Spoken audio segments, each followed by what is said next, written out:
I've met the person I want to spend the rest of my life with. I've never seen her before.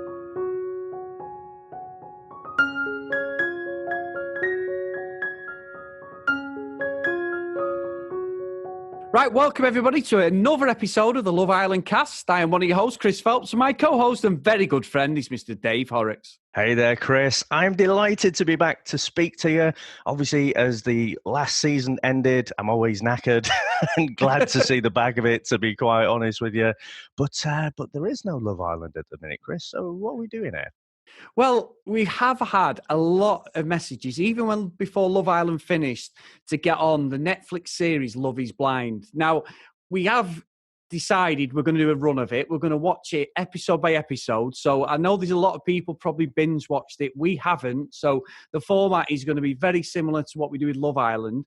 And also there's a slight delay, Dave, because I've had an operation on my shoulder and bicep reattachment. So I have a rotator cuff bicep reattachment. So I have been out of action. So sorry for the delay, guys, but we are now ready to go. Slinging arm, Dave, but it doesn't stop my big gob from firing off. So I am ready to go. And is that the left arm, the right arm? It's the right arm, David. Go on, let's hear it. So that must be quite inconvenient. So is Sam giving you like a hand around the house? I wish she was, Dave. It's getting that bad. It's almost like American Pie.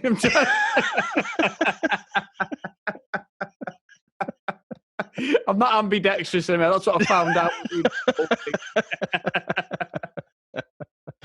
No, it is a lot of fun. And guys, we always appreciate when you send in emails and stuff. It is fantastic.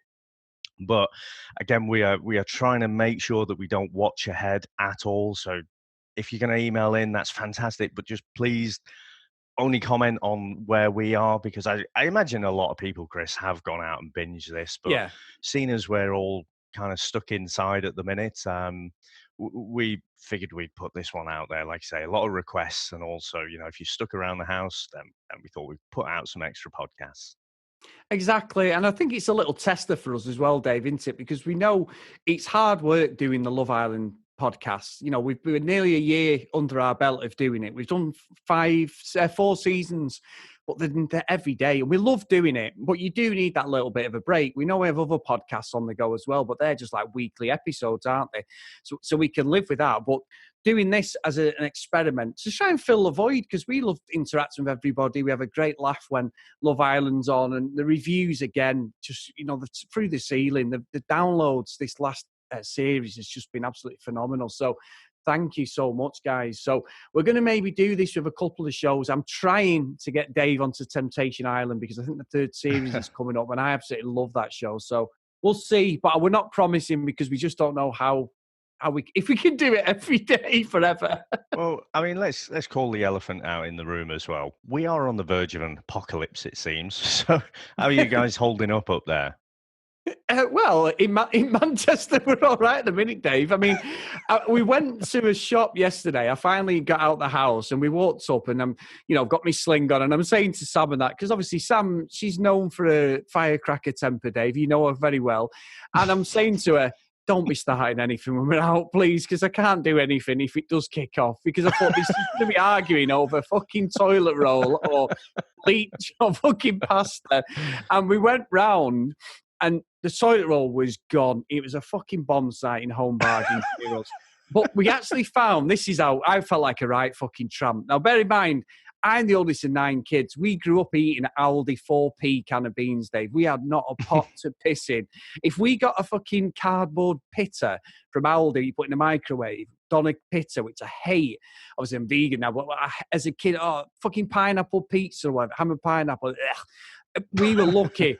So I'm used to slumming it. I grew up slumming it. Jordan will never know what we had to put up with, because we were just so many of us as kids. My mum and dad simply could afford it. Dave, Jordan went, Dad, what's that there? The toilet rack. There's only a cellophane wrapper, right, of toilet rolls, like a pack of 9. But Yeah. all the toilet rolls had scattered across the pallet. Oh. Next minute, Dave, yeah, we're putting them up together so they make one packet and get into the till, aren't we? this woman in front of me. She's got about fucking 40 packets of pasta. She turns around and goes, "Where did you get them from?" And we went, "They were just on the pallet." So we actually genuinely have got no toilet roll because I'm not into panic buying.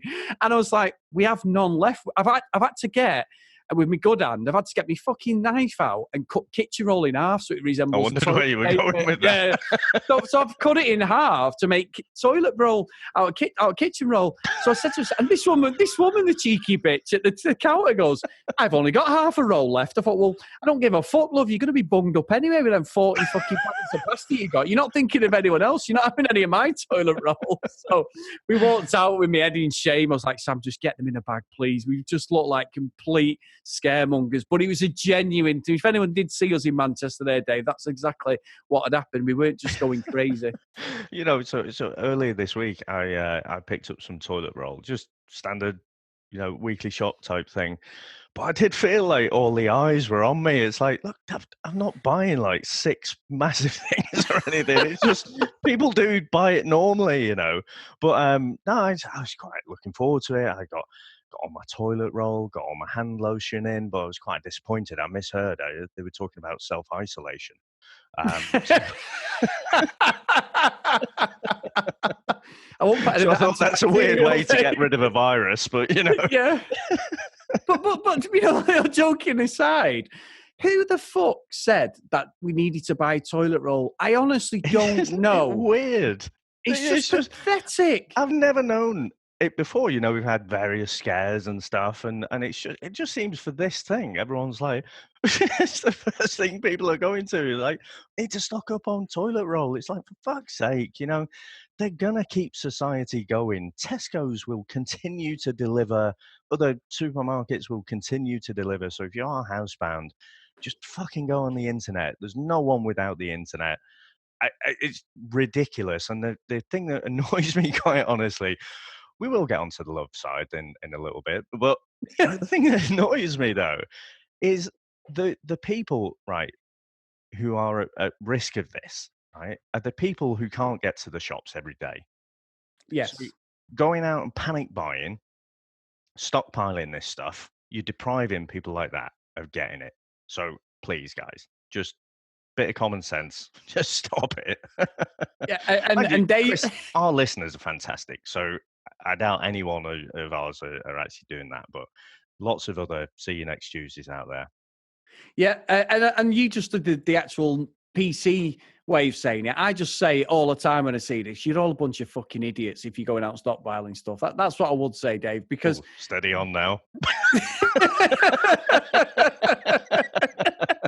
Is this another Homer Simpson in the head? This is Dave going, it's nothing to do with me. That was Chris's views. But anyway, right, Dave, let's move swiftly on. We'll be losing everybody fast. Yep. Apocalypse aside. So we're moving to episode 1 of Love is Blind. And first of all, we get met by Nick Lachey and his wife, Vanessa. Now, I know Nick Lachey being an absolute reality whore that I am, Dave, and you know I am. He was in one of the most successful reality shows with Jessica Simpson. They were married. He had like a career. She was at the height of her career then, and it was. I think the wedding grossed like it was before the Kardashians. The wedding was just like massively publicized in America. But what I found interesting is nobody really knows who he is. Like, yeah, you know who I am. It's like, no, we don't. I knew who he was, but I knew.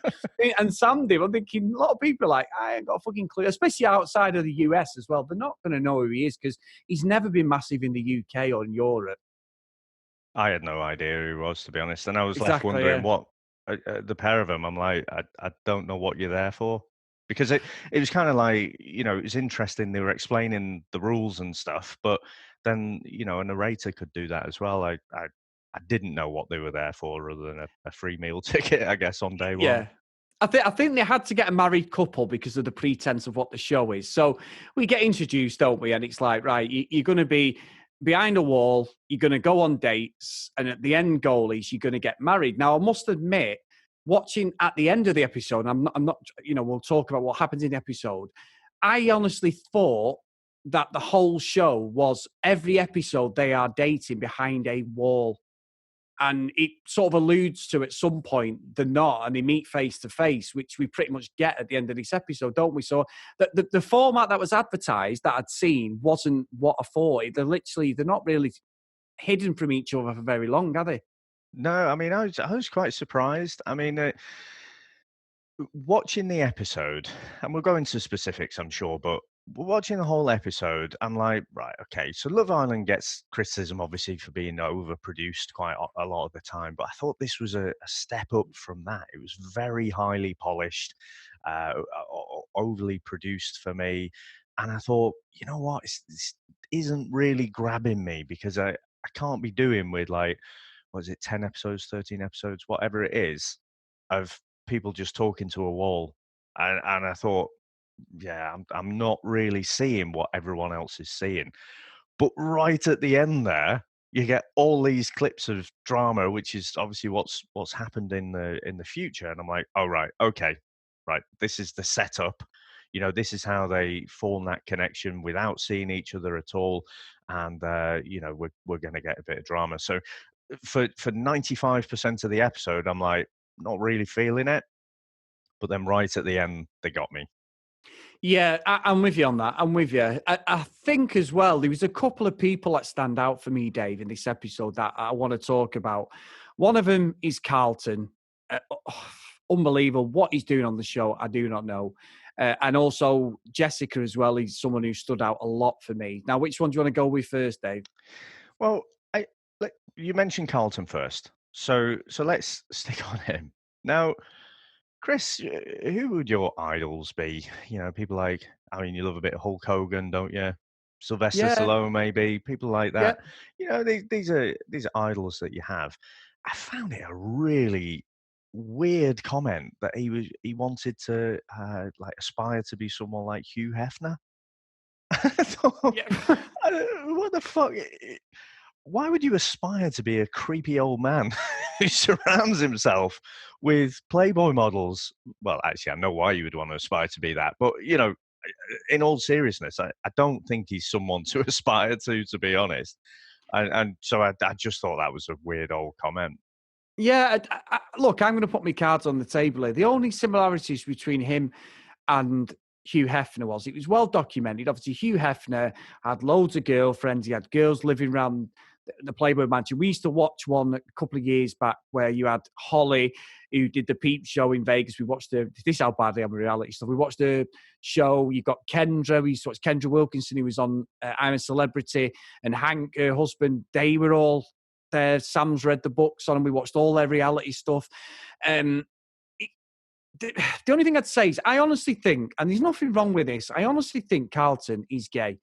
And I think something's happened with his family or something, because he mentioned that he was into people, personalities, people love personality, whether it was a man, he dated guys, he dated women. And then he just says, I want to get with a woman. He said, a man doesn't offer what a woman can, but I don't necessarily think you can choose your sexuality. So I think this guy's got a lot of demons because of that. And he's fighting something bit too serious for the show, Dave. And it's from what I can see, he has got a bad attitude from this first episode, and I don't know what's going on in the guy's head, but I just don't think whatever happens is the right decision, whether he gets married to somebody, whether he does or he doesn't. I just can't see what he's doing. And why I'm saying Hugh Hefner had male relationships, Dave, before he got I the didn't know that. Playboy Mansion. So that's the only thing I can think of in my head. I don't think he had like proper. I think he had a couple of gay relationships at some point. It was documented. I remember reading on it, but I couldn't tell you off the top of my head whether it was a long relationship, whether it was just like a one night stand. But that's the only thing I can think of, because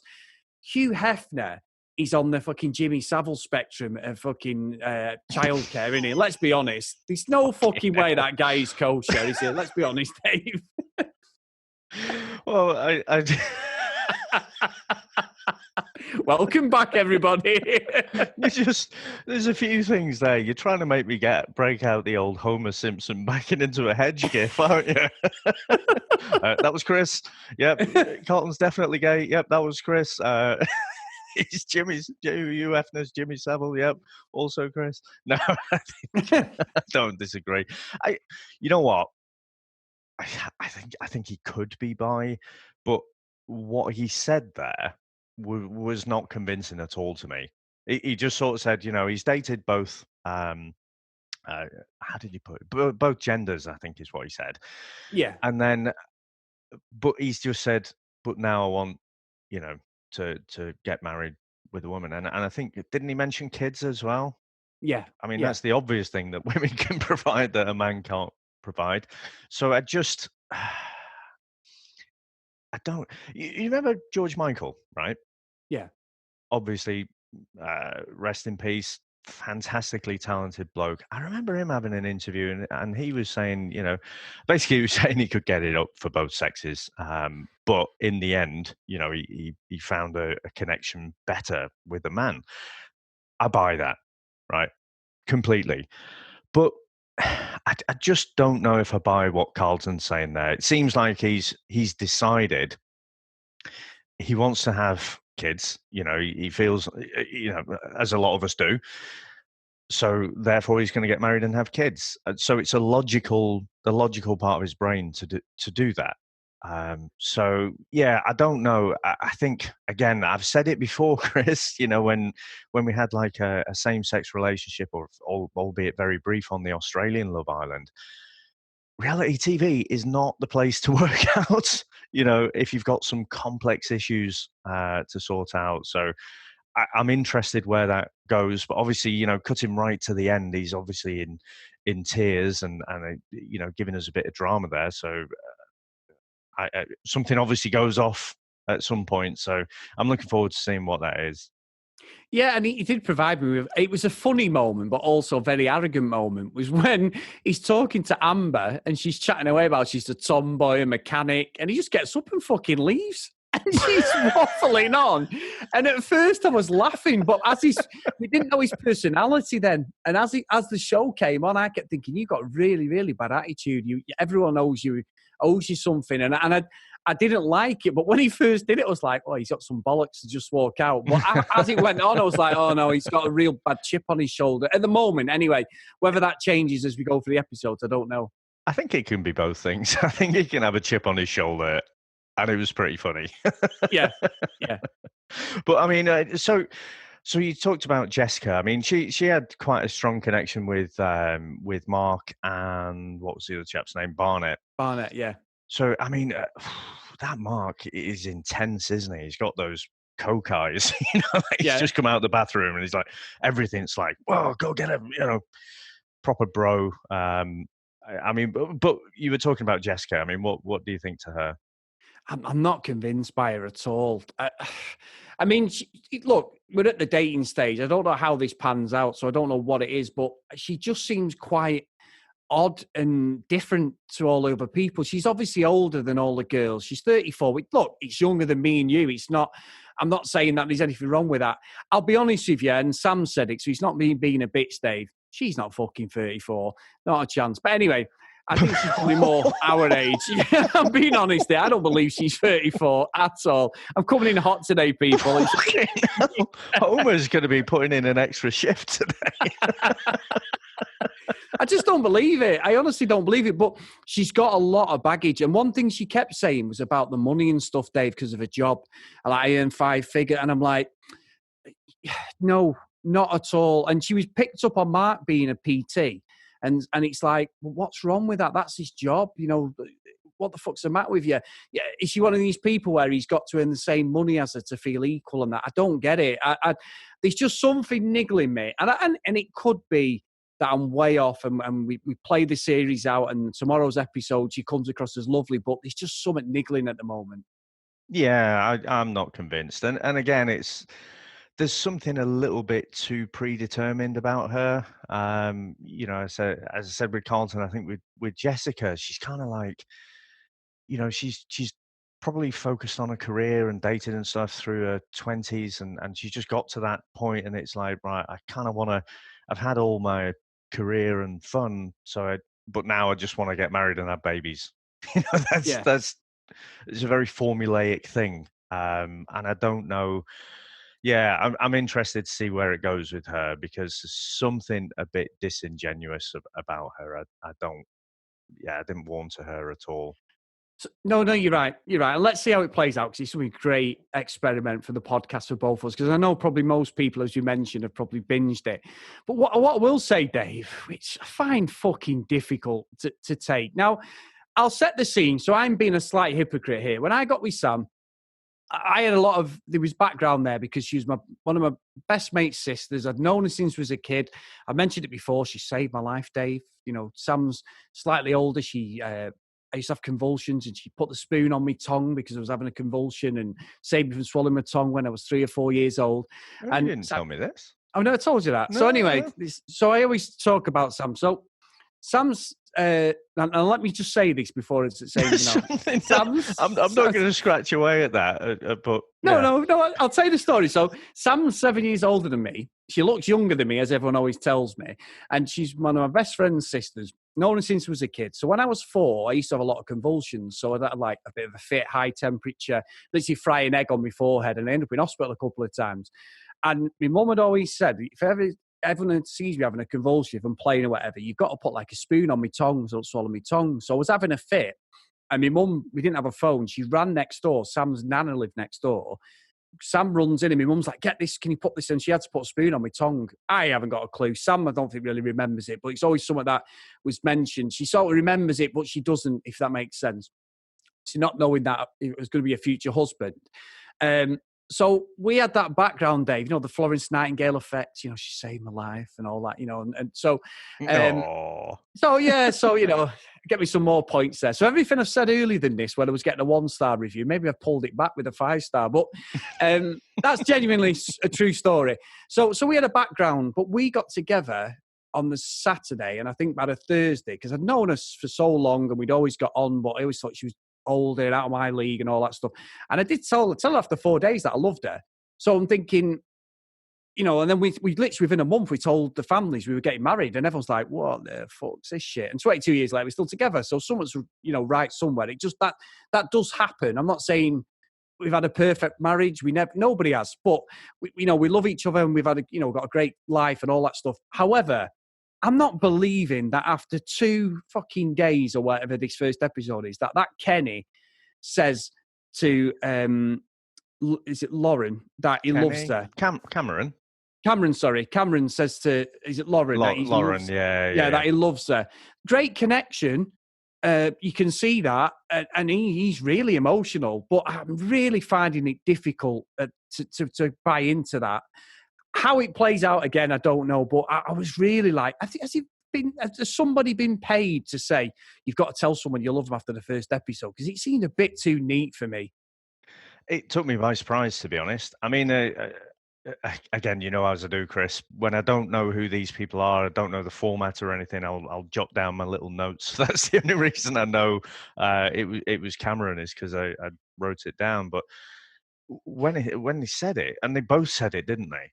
It took me by surprise. But you don't know how long this experiment's been going on for. We just get this very cut down one show. So it's with Love Island, it's broadly a day, isn't it?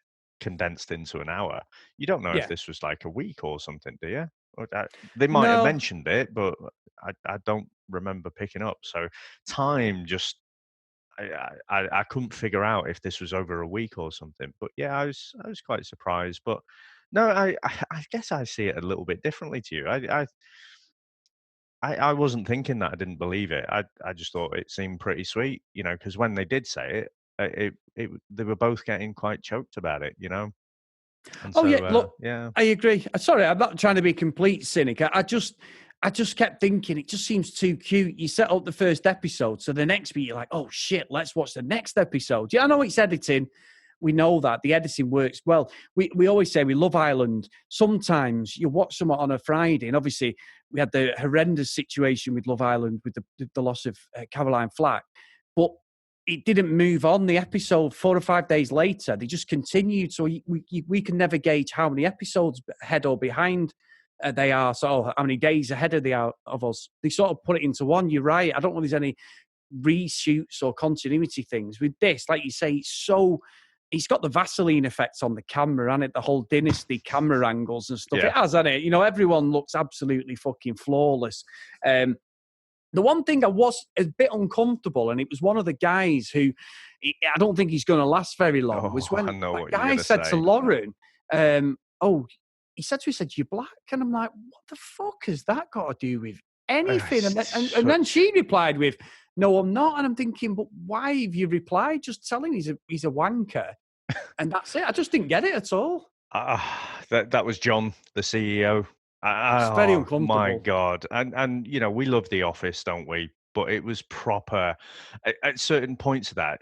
I struggled initially to watch The Office because it was so butter clenchingly embarrassing, and it was like that with him as well. I'm like, oh, you fucking not really getting the point of this whole experiment, are you? I mean, what the No. fuck?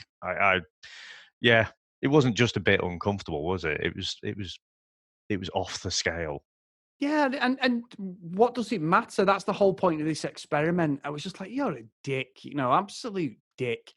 Uh, and we'll see how he goes, but I can't see him being loved up, Dave, at all. Well, What a I mean, dick. that was the only thing we saw of him, was it? Whereas Yeah. some of the other players in there, we kind of saw quite a bit. I probably shouldn't call them players, but characters, contestants. That's the word Yes. I'm looking for.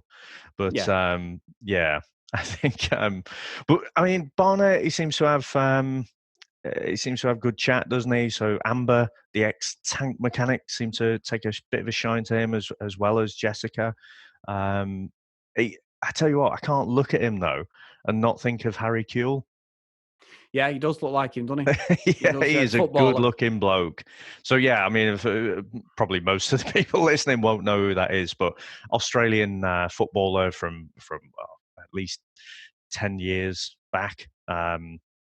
Played for Leeds, Liverpool. A fantastic player, brilliant looking bloke. But Barnett is like him, but taller and musclier. Yeah. So when the wall drops down, I'm sure he's going to have some of the ladies swooning a bit. Yeah, I do as well. And again, great first episode, intrigued, and genuinely, when we finish recording this, I'm going straight on the second one because I didn't want to watch the second one until we've recorded because I just want to leave it all fresh in my head so we can sort of dissect it within the podcast. But yeah, it's hooking me, Dave. I agree with you. We're used to a certain format with Love Island, and obviously, I watch these sort of things. It's very similar the way they've got like Nick Lachey there and his wife Vanessa is like when I watch the Housewives of like New Jersey and stuff. You never really see the presenters until it comes to like a vote or like a reunion or whatever. They'll sort of introduce it and then it just plays out on the screen. So I don't think we're going to get that interaction. It's not alien to me, but obviously for you who doesn't watch a lot of reality stuff, this sort of format will be, and it's slightly different than what you're used to with Love Island, obviously. Yeah, yeah. So I'm interested. Like I say, it got me right at the end there. I mean, we did have the Cameron and Lauren proposal, didn't we? Barnett actually, I'm just looking at my notes. He did propose to Jessica. Oh no, he said he thinks he'll propose to Jessica tomorrow, but didn't. So Yeah. I'm sure we've not heard the last of that one. So yeah, with that last 5% of the show, I'm all in. Yeah, I'm with you. I'm totally with you. Now, Dave, we've had a review, haven't we, for the Love Island cast? So have you got it to read out there, my friend? We have. So most of our reviews come in through iTunes, and then we use Chartable to basically compile all those. But I'd missed this one on Podcast Republic. And so this is from Jade, and it says, I listen to Chris and Dave religiously after the Love Island episodes. I love their takes on the show and always find myself laughing along with their great British banter. I wish we knew more about the host, though. So thank you very much for that. That's awesome. And actually, I think we spoke about ourselves a little bit too much today, maybe. But I will be interested, Chris, how your arm starts healing as the season goes on. But no, I mean, I think we'll put these out. We'll aim for about one every couple of days, won't we? But with your healing process, we'll sort of play it a little bit by ear as well. Yeah, I don't want to commit to it every day, but you know damn well if this controversy day will be itching, won't we? Like, we're terrible. Yeah. We always like, no, we're not doing it every day. And it's, oh my God, let's get on. So, you know, it's going to play out. We're both going to watch episode 2 today, and I'm sure as soon as we finish it, it's like, right, should we jump on the mics? Let's go. I can't believe they did this. I'm fucking as X's eggs, as that saying says. Yes. You know, do you remember though that first Love Island season? And we were like, yeah, we'll do like one episode a week, and then we sort of ended up doing one every couple of days. And then I think it was when the guy got chucked out, Sharif got chucked out, and it's like, oh, he got chucked out. Let's jump on the mics. Yeah. And then it became every day and that's you because you never. I hold my hands up. It is me. I love it. You know, I love just chatting. Me and you just chatting anyway because we talk all the time. If my phone goes, Sam has got no worry about me texting or speaking to another woman. She always says to me, "If you're going to run off with anybody, it's going to be Dave." And Jordan always says, "It's Dave on the phone, Mum. He's on the phone to Dave again." Every time it's you. So we just love chatting, Dave. Don't we? We're good friends, and it's fucking. This is what it's all about. It is awesome. It is awesome. I do love it. But Chris, how is everyone going to get in contact with us? Yeah, so we're on the same social media channels, guys. Even though we're doing Love is Blind, it's all under the Love Island Cast banner and all under the Love Island Cast podcast feeds and that, so nothing's going to change. So as usual, on Twitter, at Love Island Cast, and if you want to email us, the loveislandcast@gmail.com. And also, like our good friend Jade has done, if you want to drop us a review, and also, it's quite obvious with what Jade's done, if you're not on iTunes and you drop us a review, just give us a nudge on the review where you've dropped it, because or drop us a message, because we won't see it, will we, properly? It doesn't always show up. And if there is any we've missed, then please get in contact with us, because we'll definitely read them out, and apologies if we've missed anything. But no, really, really good first episode, and I'm going straight off to find out what happens in the second one today, Dave. Awesome. Well, I'll either speak to you later or tomorrow. But thanks again, Chris. Great to be back, and see you next time. Take care.